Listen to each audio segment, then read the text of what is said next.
Well, thank you again for being here, y'all. We're going to go ahead and get started. Thank you again for being here. Just for general procedures of what's happening today, we have three key areas. Any questions asked by the audience will also be asked of all audience for all candidates for the same position, the same amount of time allotted for each response, which is going to be 1 minute. No candidates may ask questions of other candidates so that there is no way to give an unfair advantage or disadvantage to the candidates on the panel today. And lastly, following the forum, any statements about ASI that are factually incorrect will be addressed on the ASI website fact check section. Just for a general roadmap of what today will entail, we'll do 2 minutes of opening statements, starting with SSIS candidates, followed by 1 minute for a general question and answer, and then 1 minute for a positional question. Once we go through all of our candidates, we'll then do our Q&A session from the audience, in which they'll be able to post questions to y'all. And then once that is over, we'll end with some closing statements. So with that being said, we're going to go ahead and start off with Colin from the College of Social Sciences and Interdisciplinary Studies. And just so you know, Colin, Abeli will be doing time. She will be typing in the chat basically once you reach 30 seconds, and then once you have 10 seconds left. Once those 10 seconds are up, one of us will interject and basically say the speaker's time has elapsed. But with that being said, though, the floor is now yours. You have 1 minute. You have 2 minutes, my apologies, for your opening statement. As for my opening statement, I just really wanted, can you hear me? I'm sorry. Okay. As for my opening statement, I really just wanted to thank everyone, first of all, who came out here tonight. I just want to go over mostly what my platform is about.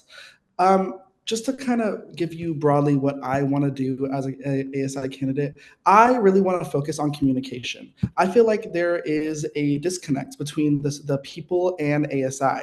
And I think through me being on the board of directors and on the board for ASI, I can make a strong difference through my 5 goals in changing that. And basically, what I'm trying to get at is that I'm going to go over those goals for you today. First of all, I really want to have open forums. I want to make sure as soon as I'm in office, I'm having open forums, whether it's through a committee where we work together and propose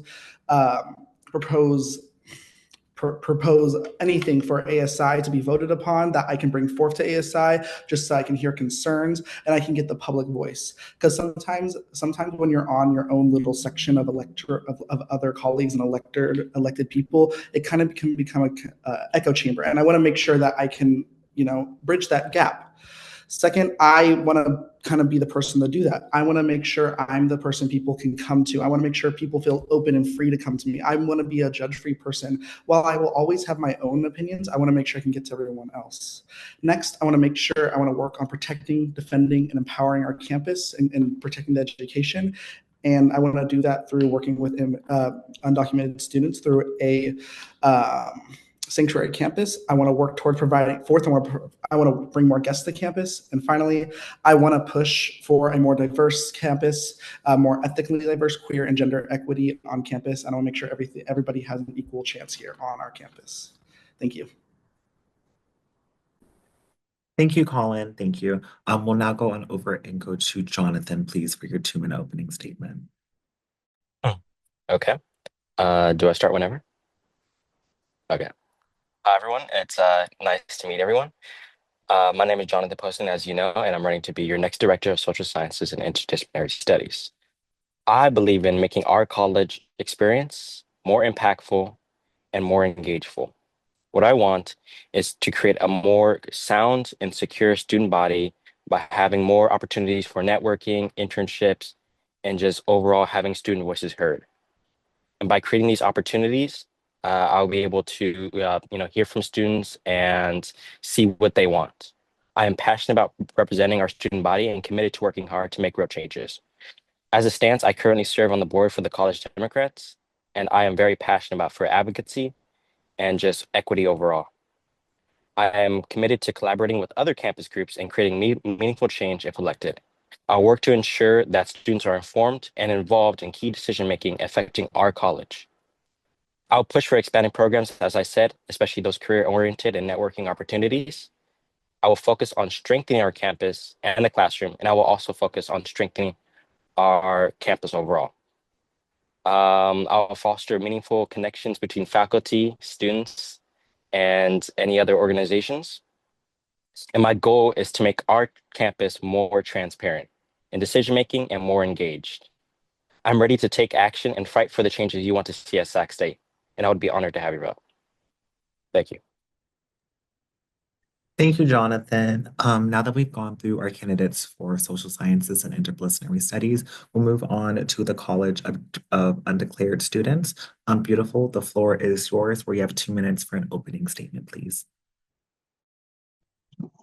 Hi everyone, my name is Beautiful and I'm running for your Director of Undeclared / Express Interest Students. As someone who is currently expressed interest and has been really struggling feet, with the drop-off will be on the right. Sorry about that, guys. Struggling with sticking with my major or seeing if I still want to do my concentration or something like that. I really want to make sure that this is a campus where undeclared students and express interest students, as well as all students, can benefit from this.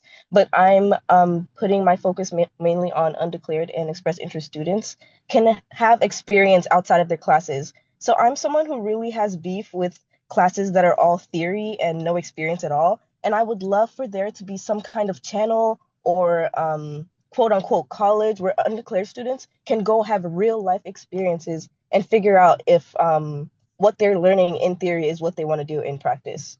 I really am dedicated to making sure students have everything they need to succeed. Already, my mom says a lot that Sac State has everything a student needs to succeed, and if they don't succeed, then she doesn't know what else they could possibly have. So yeah, thank you. Thank you, beautiful. Thank you. We will now move on to the candidates for the Director of Graduate Studies. Patrick, the floor is yours when you are ready. All right, can you hear me? All right. Hello, my name is Patrick Lawson. As you know, I'm running for Director of Graduate Studies. I've been here at Sac State for 5 years now. In 2022, I got my bachelor's degree in criminal justice, and I got a minor in information security and another minor in computer forensics. A year later, in 2023, I came back to get my master's degree in criminal justice. Before I came to Sac State, I worked at the Sacramento Superior Courthouse in the criminal division for 15 years. At the same time, I was also in the United States Air Force Reserve for 16 years, where I was activated multiple times with deployments to Afghanistan as a squadron aviation resource manager with the Air Medevac unit. I have 8 years total of experience as a board member representing over 2,000 people with the Superior Courts and the Sacramento County administrations. During my time as a board member, I've negotiated 2 contracts, organized a strike that shut down all 4 courthouses in Sacramento, fought for better working conditions, and helped rewrite bylaw language for policy meet and confer sessions. I know the time, the dedication, the perseverance, and the vision needed to represent the graduate students here at Sac State. When I graduate next year, I want to be able to say and look back and believe I left Sac State a better place than what it was when I first arrived. Thank you. Thank you all. Thank you all for those opening statements. We'll now move on to our general question. I'm circling back with Colin. We'll have you answer the first question.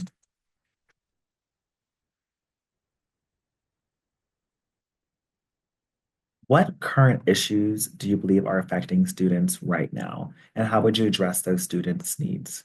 Once again, what current issues do you believe are affecting students right now, and how would you address those students' needs? And you have 1 minute to respond. I'm really happy that this question was brought up. This is actually the question I was looking for. Something that is happening right now with the federal Trump administration is student visas are being revoked, and that is a big issue.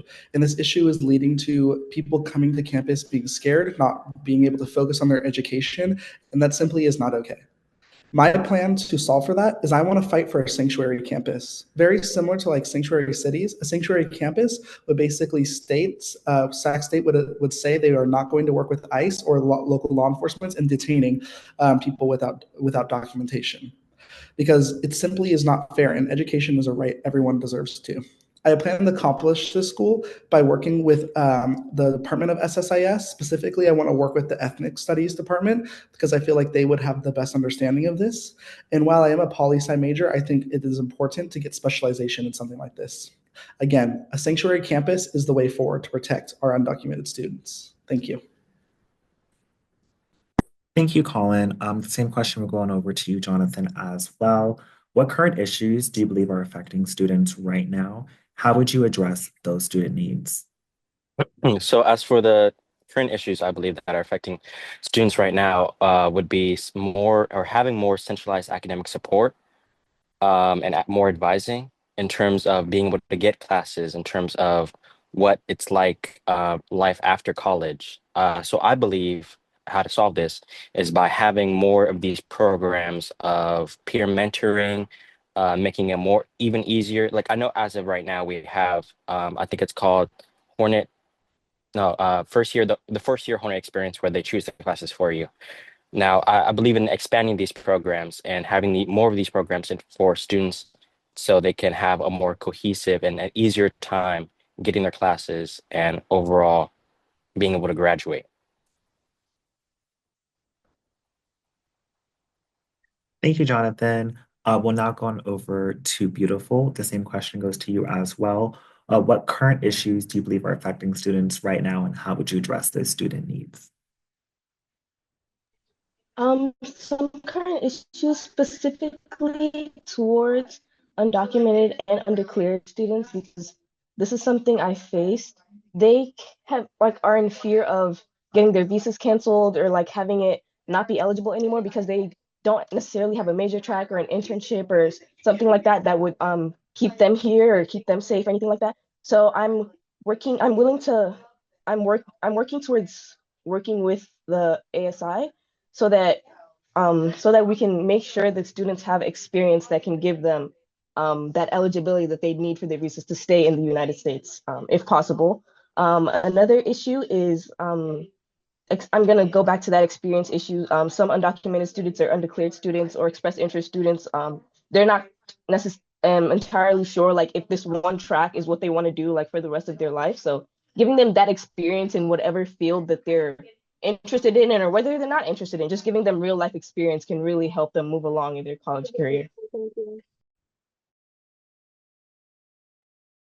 Thank you. And Patrick, the same question goes to you as well to close off with our general question. What current issues do you believe are affecting students right now, and how would you address those student needs? I believe the big issues affecting, especially the grad committees and stuff is communication. A prime example of that was um, the carnival that's going on at Sac State right now. We just got notified this morning at 9:50 or 10 o'clock, 10 a.m. And we were on Discord talking about, did anybody hear about this before? And everyone said no. So I think communication is key to getting information to all the students. Um, I know in the past, a lot of communication breakdowns have been when the budget cuts have hit and certain grad programs have actually been closed, terminated, or paused or suspended. And no one was given the information on why or how long or what created this problem. So a lot of people had to research and figure out for themselves, besides being told by someone within the grad committee or when the ASI that this is what's happening, prepare for this to happen. So I think communication is key. And I want to help to bridge that gap between communicating between the grad students, myself, and ASI. And if elected, that's what I'm going to do. Alrighty, thank you all for answering that general question. We'll now do our positional question, and it'll all be the same for all four of y'all. Circling back to Colin, though, for this positional question, what experiences have you had that will help you represent the students of your particular college or group? Once again, what experiences have you had that will help you represent the students of your particular college or group? So for specific experiences, I would like to start with this is my first year at Sac State. And while I may not be a part of nearly as many clubs or organizations as other people might be, I think what I dedicated myself to my first year at Sac State was to push myself to really just touch on everything. And what I learned is through things like marching band or even speech and debate that there's so many different things about Sac State that make it unique. And it's hard just to put one or two experiences on such a large group in a large college like SSIS. And not to redirect the question, but I think what it really should be asked is how can we how can we reach and understand the people within the college? And that's what I really want to do for my candidacy. I want to make sure that I am connecting with the individual people in their majors. I want to make sure I'm able to understand what they want and need from ASI and how I can best benefit them. Thank you.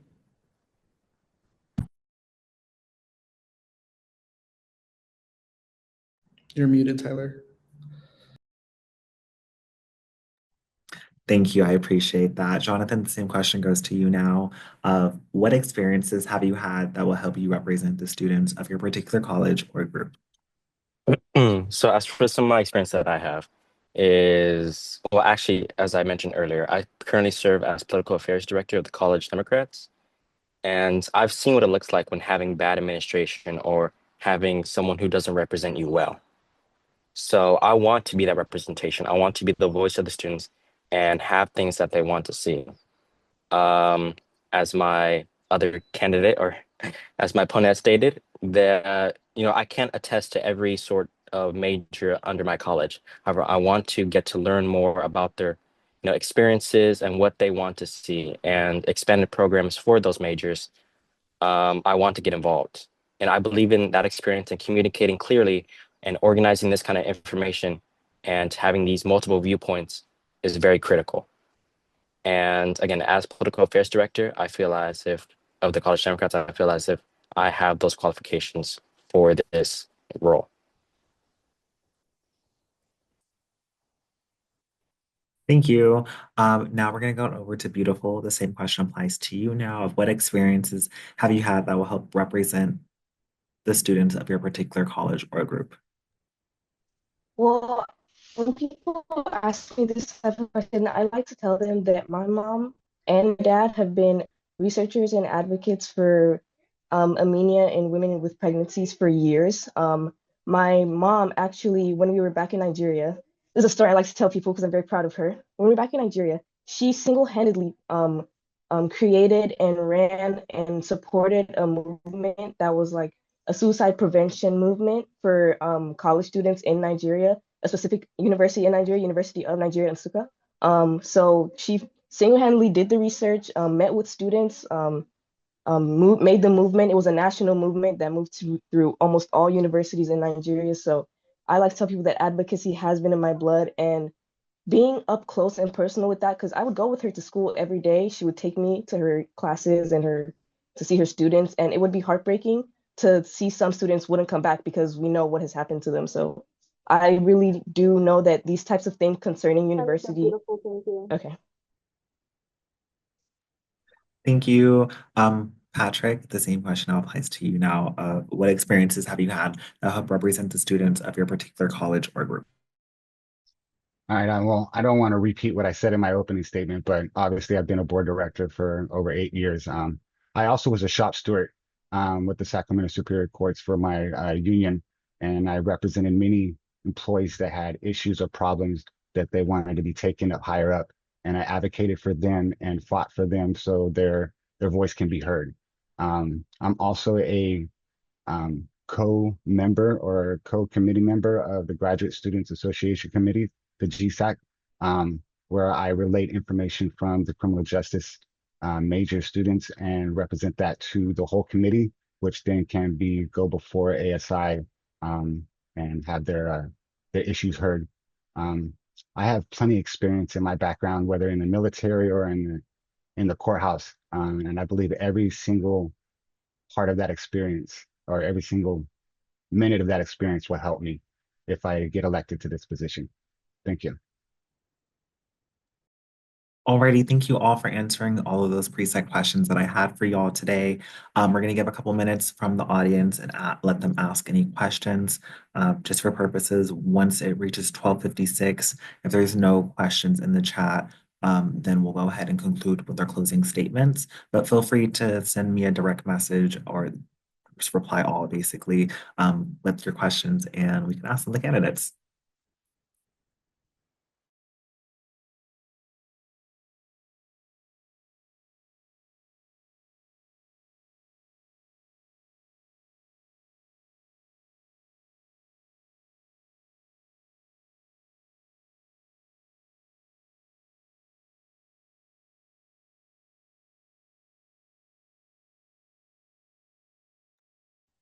Alrighty, looks like I already got one question. What motivated y'all to run? And there's going to be 1 minute responses for this. And we're going to start off at the beginning again with Colin, please. I think what motivated to run is honestly what my entire platform is about. I don't see enough transparency between ASI and the general public. And that really leads to one of the things I kind of want to establish, which is a PR team. I think ASI needs a dedicated PR team where they have a dedicated spokesperson. Like we see in the federal government, there is a dedicated spokesperson. I think that would do great things to bridge the gap between the public and ASI. And another reason I wanted to run is because I do see some inequalities on campus. I see minority groups that are just don't feel as loud, and I feel like everybody should have an equal chance to have their voice heard. And ultimately, I'm running so I can support the public. I want to be able to support my college and the people within that college to make a campus better. While it does sound self-righteous, I really want to I'm also doing this for myself. I want to make sure I can do what I can for the public. I want to give back. Thank you. Thank you, Colin. We're now going to go on to Jonathan about what motivated you to run, please. Okay, right. So what motivated me to run is very similarly, I have a deep passion for advocacy. Again, I serve as political affairs director at the College Democrats, and I've seen what underrepresentation looks like. I've seen what, people's voices aren't heard, and I've seen, or kind of even what it feels like when you are seeing changes happening, but you can't really do anything about it. And so I want to be that representation. I want to have people's voices heard and, kind of be that person they can talk to personally if they want to see those changes.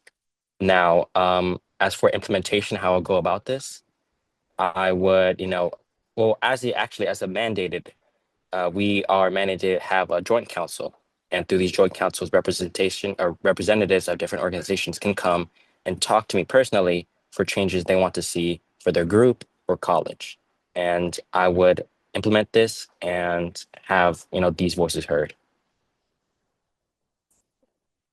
Thank you. Beautiful. Same question now about what motivated you to run.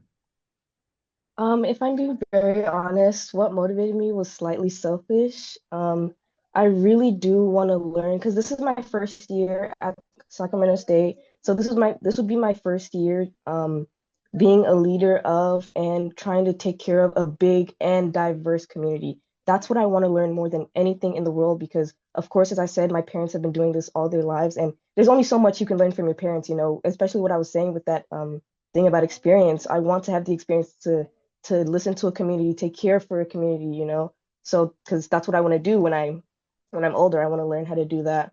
I want to actually be an activist, be a leader, be someone that people can look up to, like my parents were someone that I could look up to. Thank you. Alrighty, Patrick, what motivated you to run? Honestly, what motivated me to run was fellow classmates. They came to me. They know my history. They know my background. I'm very open about my life, and they asked me to run. So that's what motivated me. And I didn't want to say yes or no until I knew I can give 110% to this position. And after thought and after looking at the disconnect that we've had in the past with communication and issues between grad students and their representation on the ASI, I felt that it was my duty to run, and that's clearly what I want to accomplish, and that's what's motivating me is to establish that transparency and connection that has somehow gotten lost in the past, and that's why I want to run.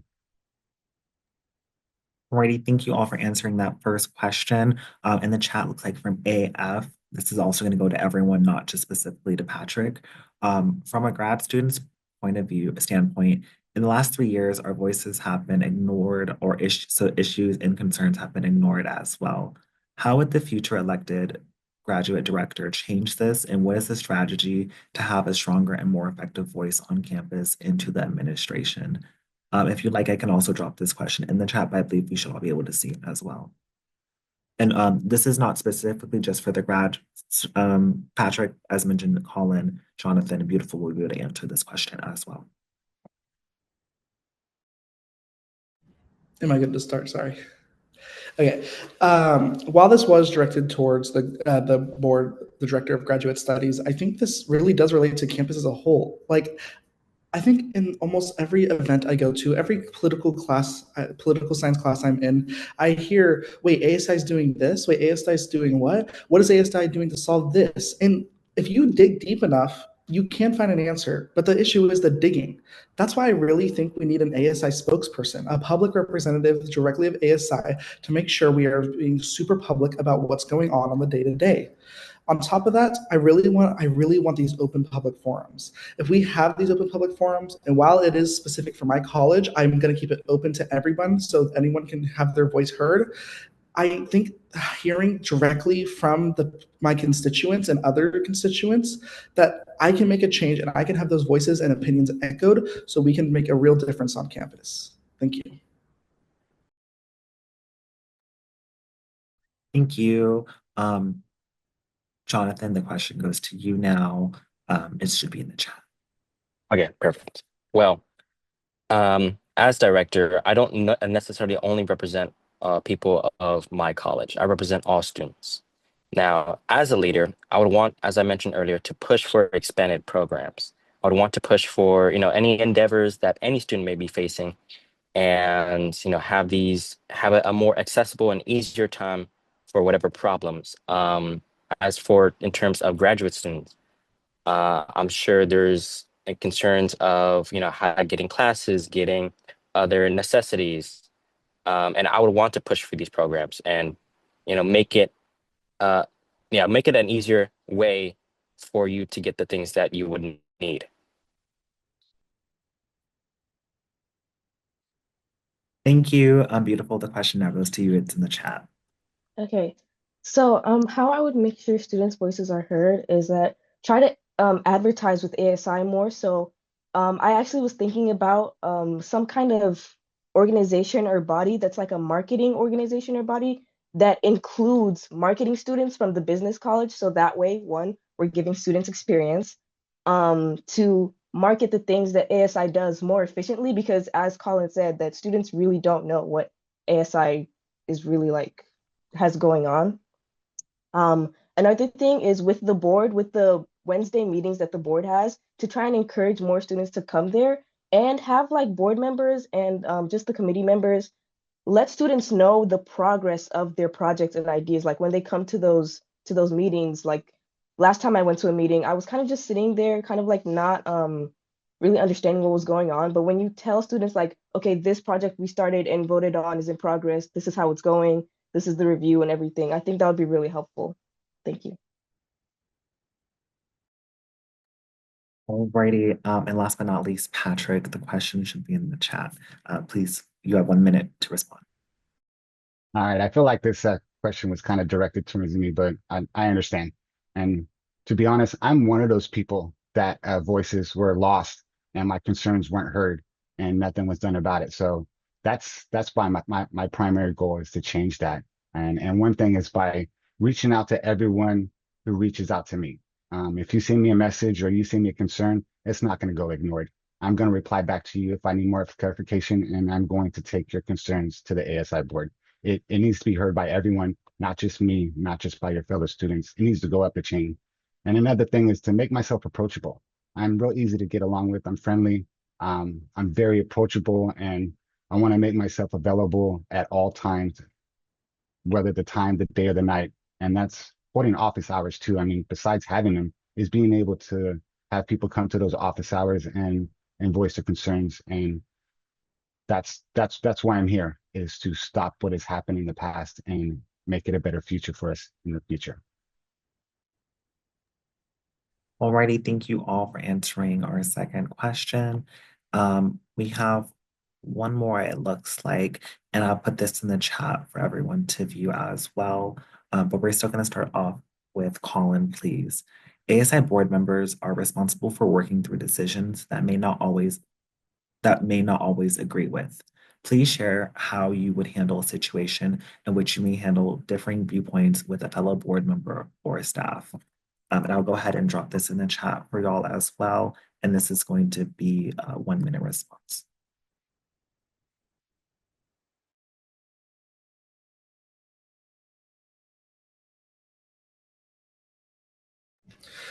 I believe everyone has hard morals and soft morals. And similar to that, they have things they are extremely passionate about and are non negotiables, but other things are flexible. When it comes to situations like these, it really is about compromise and finding that balance in between. If elected, I am going to make sure I can work with my other coworkers and on the board and I can get stuff done and I can make the change. But with that being said, I will not throw my constituents' values under the bus for the sake of improvement. I think it's important to make sure the students are represented first and then change is and then only then can true change happen. And to kind of continue off of that, I want to make sure this is being done by just general conversations. I think by having public discussions with people, I would invite them to hopefully come to the public forums and understand my point of view, and then vice versa. And I think that's how change gets done. Thank you.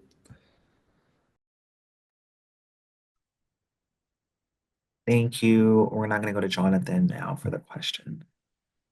Okay, perfect. Now, of course, when it comes to decisions, we don't necessarily, people don't always see eye to eye.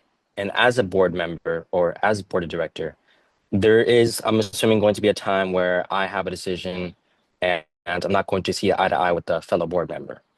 And as stated, I think it's best to find a middle ground, find some way of, as stated, compromising and being able to just, talk and have that open communication. As for my constituents and people of my college, again, I would have these joint councils. I would talk to them directly and see what they would want and find that middle ground. It's important to have this clear communication and have every voice heard and every need met in order to be able to ensure equity and equality. Thank you. Beautiful. The questions in the chat. Of course, it is a natural and normal occurrence that there will be a decision where not all board members agree with.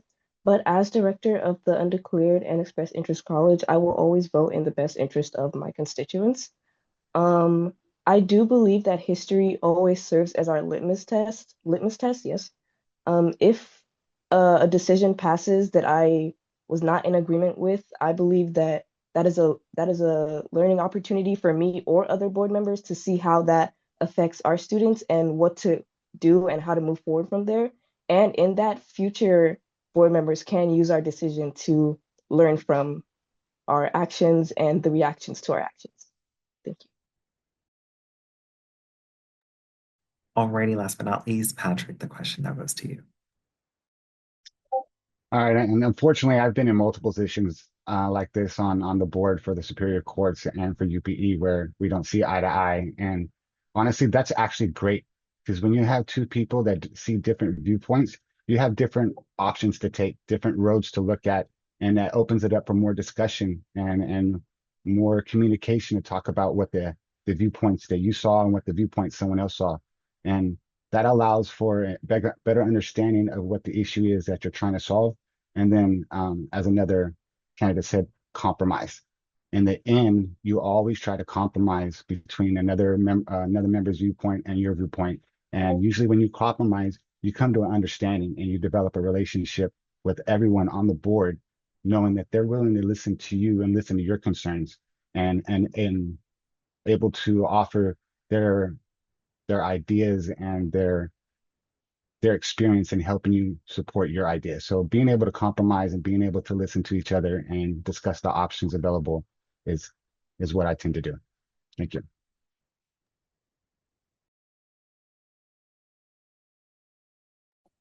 Thank you all for answering all of our questions. That's all we're going to do for Q&A session from the audience.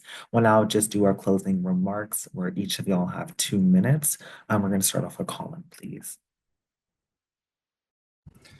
I wanted to thank everyone again for coming out and listening to this. And if you're watching the recording or anything in the future, just know that I am dedicated to you. I am dedicated to the people. I want to make sure I can connect with the populace and I can really reflect their voice.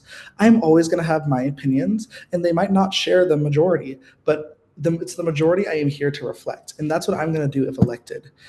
Through that, again, I would like to have public forums so I can hear these voices. I want to make sure ASI is getting our messages out, and that's through having a spokesperson and a dedicated PR team. Also, I really want to focus on that safer campus. I think everybody has the right to education, and these student visas being revoked are simply denying that.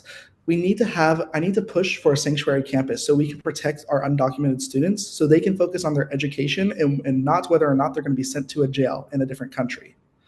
And finally, change is happening on our campus, and yet it feels too estranged from the populace's will. And this really does lead to uncertainty through the student body. But to overcome this uncertainty and regain representation for us individually as a whole, we must join together and embark on a journey focusing on teamwork, growth, and most importantly, community. And it's through these ideals we can really make a difference. My slogan is through our voices, and there's a reason for that. It's not just my voice that's being spoken. It's not just me. It's not Colin making decisions. It's us. It's me and my constituents and everyone else a part of this campus. We are the people who are going to make the difference. And lastly, I also have a big part of community. I'm a big community person. Anything I can do to support and uplift my community is what I want to do. And while not my main slogan, my second slogan is create the change together. And like I said, kind of with my first one, that's how that's going to work. It's going to be together, not separate. I look forward to your guys' votes. Thank you. Alrighty now, Jonathan, it is your turn for your closing remarks. Okay. So I'd like to thank all of you for your time, your attention, and most importantly, your voice, any questions that were asked. Now, this campaign isn't just, full of promises and empty ones and just saying all of this. I want to be that representation. I want to work along with you. It's about showing up, listening deeply, and taking real steps to improving student life here at Sac State. Now, I've shared my commitment to, expanding resources, increasing accessibility, more programs, and just having more transparency overall. From the classroom to career-oriented programs and working with organizations and other faculty members to have things that you would want to see and need. But beyond our plans, the consistent day-to-day is what it really takes. It takes advocacy, and on my behalf, I will build a stronger and more connected student community. It's about organizing, communicating, and building trust. I won't just represent you, I'll work alongside you. Thank you. Alrighty, beautiful. It is now your turn for your closing statement, please. Thank you everyone for coming out today. I'm so glad to see that people know and understand the importance of being informed in your voting processes. I want to say that even though this is a student election that's supposed to be isolated from every other influence, the administration we're currently in federally does impact our community. And I do think that our board should really keep that in mind. Our candidates should keep that in mind if they do get their position. I do believe that with this administration, we should be extra careful and extra sensitive with how we take care of our communities, because in this time, we are supposed to be taking care of each other. It doesn't look like anyone else is coming to help us or float us out of all the issues we're seeing, specifically in California or Sacramento. So this is a time where we're supposed to band together. We're supposed to be each other's support, be each other's voice, be each other's listeners. So I think it's really important that we take note of that and remember that throughout this election. So our aid to the students is all that they need from us right now. So I think that we should really keep that in mind. Alrighty, Patrick, 2 minutes for your closing statement, please. All right. Let's be honest. I mean, grad students are held to a higher standard. There could be various reasons why, but I want you to know that I hold myself to a higher standard as well. That's because I want to lead by an example. I want grad students to know that I'm here for them. I want to fight for their needs and what they believe in that needs to be changed. There's always room for improvement, and I can help with that. I believe there should always be resources available to students who need them. I mean, I lost my hearing in my left ear in combat in Afghanistan, and I utilized the Disability Access Center resource. I didn't know that resource was available in the beginning until a fellow classmate actually told me about it.